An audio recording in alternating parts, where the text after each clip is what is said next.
বিসমিল্লাহির রহমানির রহিম। যে যেখান থেকে আমার ভিডিও দেখছেন সবাইকে শুভকামনা। প্লিজ আমার ভিডিওতে একটা লাইক দিয়ে শুরু করবেন। এটা কাকরোল আমি এভাবে কেটে নিয়েছি, দুই অর্ধেক করে আমি হাফ সিদ্ধ করে নেব। এতদিন ভিডিও ছাড়তে পারিনি, আমাদের দেশের অবস্থা ভালো ছিল না।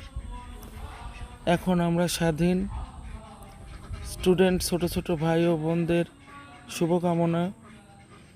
তাদের অক্লান্ত পরিশ্রমে এ অসম্ভবকে সম্ভব করা হয়েছে। যারা শহীদ হয়েছে ছোট ছোট ভাই বোন, তাদের জন্য আল্লাহ বেহেশত নসিব করে। দোয়া করে আল্লাহ যেন তাদের বেহেশতের সর্বোচ্চ উচ্চ স্থানে দেয়।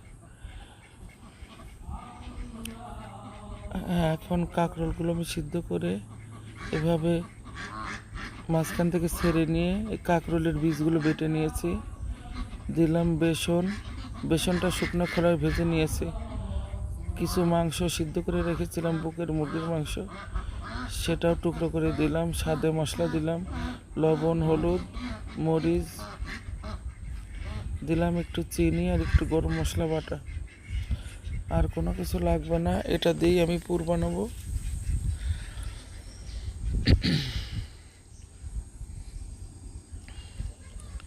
এইভাবে বানাবেন, খেতে খুবই দারুণ লাগে। অন্য কোনো ছোট বাচ্চারা তো খুবই পছন্দ করে।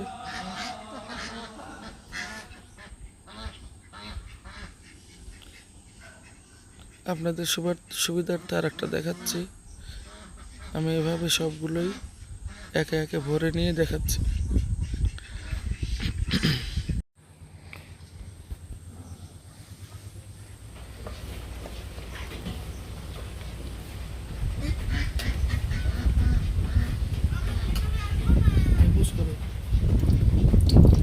সবগুলো পুর ভরে নেওয়া হয়ে গেছে।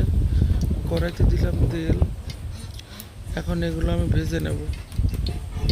আমি কিভাবে ভাজি দেখতে থাকুন।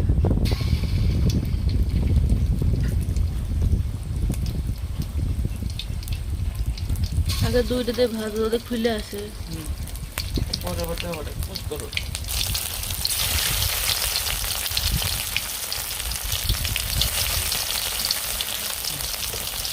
আপনারা যারা আমার চ্যানেলটা সাবস্ক্রাইব করেন নাই, অবশ্যই সাবস্ক্রাইব করবেন, বেল বাটনে চাপ দেবেন,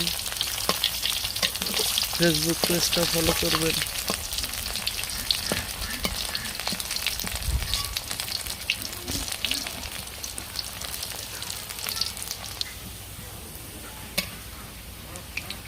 এভাবে লাল লাল করে ভেজে নেব।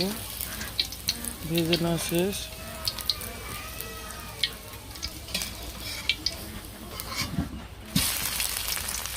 আপনাদের সুবিধার্থে আবার দেখাচ্ছি।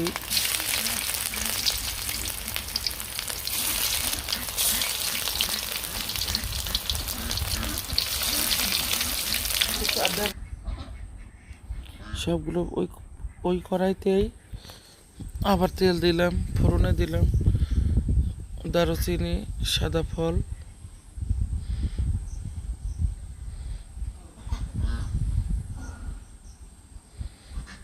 দিলাম একটা তেজপাতা ছিঁড়ে দিয়েছি মাঝখান থেকে, দিলাম পেঁয়াজ কুচি,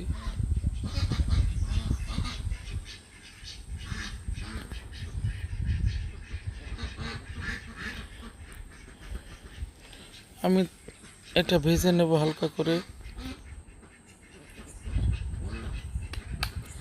এখন কি কি মশলা দেই দেখতে থাকুন। দিলাম রসুন বাটা, জিরা বাটা সব হাফ চামচ করে দেব, আদা বাটা হাফ চামচ, দিলাম পেঁয়াজ বাটা,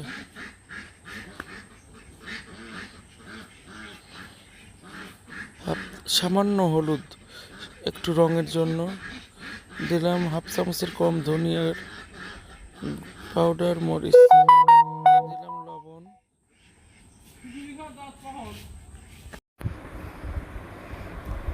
মশলাটা ভালোভাবে কষাবো।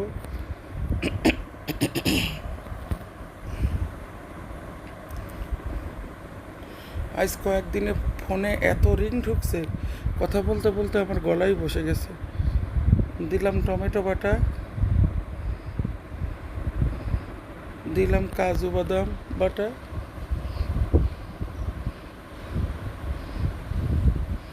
বাদামটা ভালো করে ভেজে নেব, টমেটোটাও।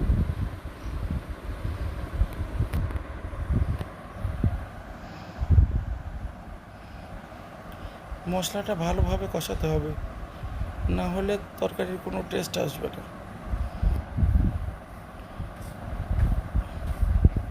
আপনারা তো দেখতেই পাচ্ছেন আমি কিভাবে কষাচ্ছি।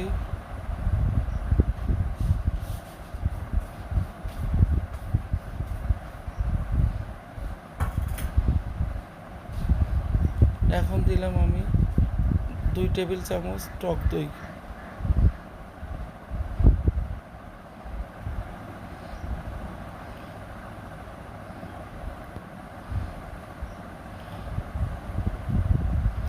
দেখুন তেল উঠে পড়েছে। এখন টক দইয়ের বাটিটা ধুয়ে একটু পানি দিলাম।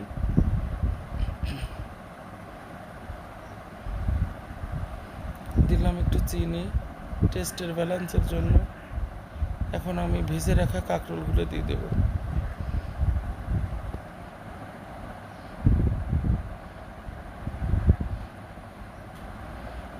গ্রেভি যে যতটা খাবেন ততটা রাখবেন।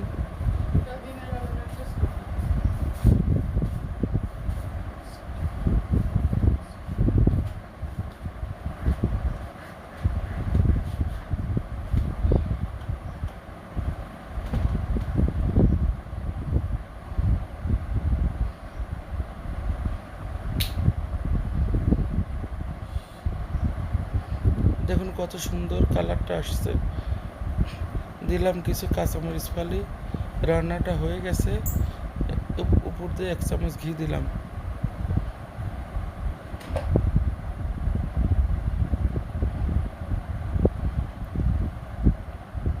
শেষ।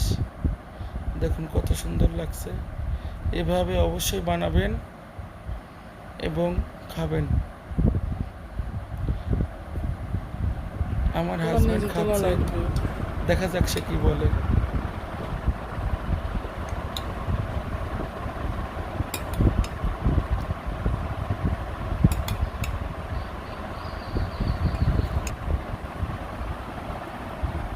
Fijn crescero.